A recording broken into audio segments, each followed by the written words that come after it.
Bienvenue dans notre bulletin d'information. Place maintenant aux informations liées à la CENI. Sachez que la Commission électorale nationale indépendante CENI a réceptionné après minuit le dernier lot du matériel électoral commandé en Chine d'un tonnage de 92 884 kg composé de documents sensibles de bureau de vote. Suivez cet élément. Il s'agit de fiches de résultats, de procès-verbaux, des opérations de vote supervisées et conditionnées par les équipes de la CENI, de pêcher sur place depuis plusieurs semaines et réparties par circonscription, par antenne et par province. Aussitôt débarqué, cet ensemble de documents sensibles a pris la direction de l'entrepôt de la CENI avant l'opération de la transbordage en vue de son acheminement dans le province. Pour ne pas favoriser une quelconque manipulation, le matériel est hautement sécurisé. Ce petit matin du samedi 9 décembre 2023, que le personnel commis à la tâche a opéré de groupage par destination. Avant leur nouvel embarquement en vue d'être acheminés vers les destinations respectives, pendant qu'une autre quantité demeurera bien évidemment à Kinshasa. Il est important d'indiquer que le matériel non sensible produit localement avait fait l'objet du déploiement. Et aussi le deuxième vice-président de la Commission électorale nationale indépendante CENI, Didi Manaralinga, a présidé au collège Boboto la télé sur l'appropriation du processus électoral par les étudiants initiés par la représentation des étudiants du Congo, REC en sigle. Suivez cet élément. Ces moments d'échange, organisés en collaboration avec la Fondation internationale pour le système électoral IFES en sigle, l'Institut républicain international IRI en sigle, auquel prenait part notamment Joséphine Ngaloula, membre de la plénière, ont permis d'évoquer des questions en lien avec la publication de listes électorales dans les antennes de la CENI, les sensibilisations électorales, l'observation des élections et la mobilisation des étudiants. Le deuxième vice-président de la CENI a réaffirmé le ferme engagement de la centrale électorale à respecter le délai constitutionnel pour la tenue le 20 décembre 2023 des scrutins combinés, relevant que cet objectif est bien à la portée de la CENI qui a mobilisé toutes les énergies pour y parvenir. De prime abord, recevez les salutations de son Excellence, Monsieur le Président de la CENI, Denis Kadima Kazadi, qui aurait voulu sincèrement être parmi vous pour ces échanges. Nous sommes à 13 jours de la tenue effective des élections. À moins que l'Éternel Dieu Tout-Puissant en juge autrement, la CENI, votre CENI, est résolument engagée à organiser ces élections dans le délai constitutionnel.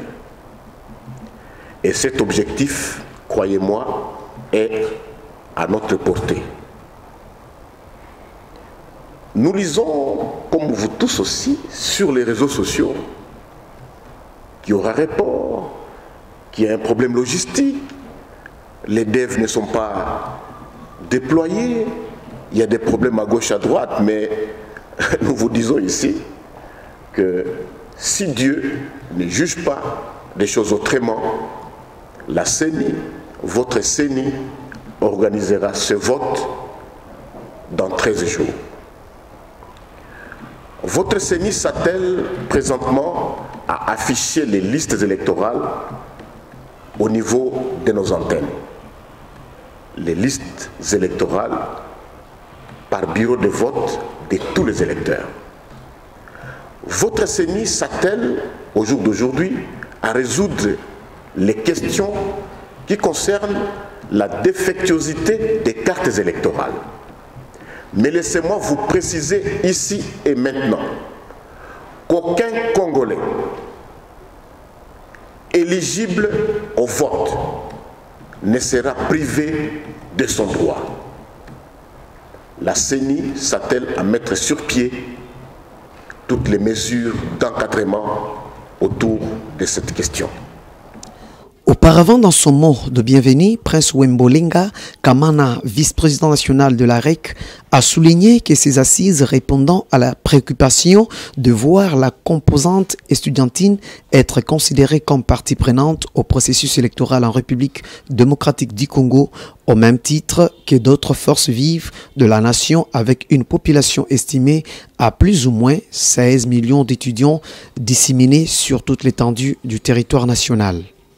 D'où l'intérêt à ses yeux de voir se développer de pareils cadres de réflexion dans le but de renforcer leur compréhension, suscitant leur implication dans le processus électoral en RDC. Pour conclure, aucune zone d'ombre sur le vote blanc qui sera désormais considéré comme tout vote lors du déploiement final, l'a dit Yves Kota, directeur informatique. Suivez cet élément. L'auditoire a suivi avec une attention soutenue deux communications introduites par Samir Milanda, expert juriste à la CENI, qui a abordé des questions relatives au processus des votes, à la compilation et la publication des résultats provisoires, la cartographie, le bureau de vote et les opérations de dépouillement. Avant que Yves Kota, directeur informatique, n'explique le fonctionnement du dispositif électronique de vote, autrefois appelé machine à voter, assorti de quelques simulations de l'opération proprement dite pour une meilleure assimilation de l'assistance. Le deuxième vice-président de la CENI s'est soumis au cours de la partie interactive au jeu de questions-réponses, jetant la lumière sur un certain nombre de préoccupations soulevées par le participant. Nous sommes arrivés à la fin de ces bulletins d'information, chers téléspectateurs. Merci de nous avoir suivis. Bonne suite des programmes à vous.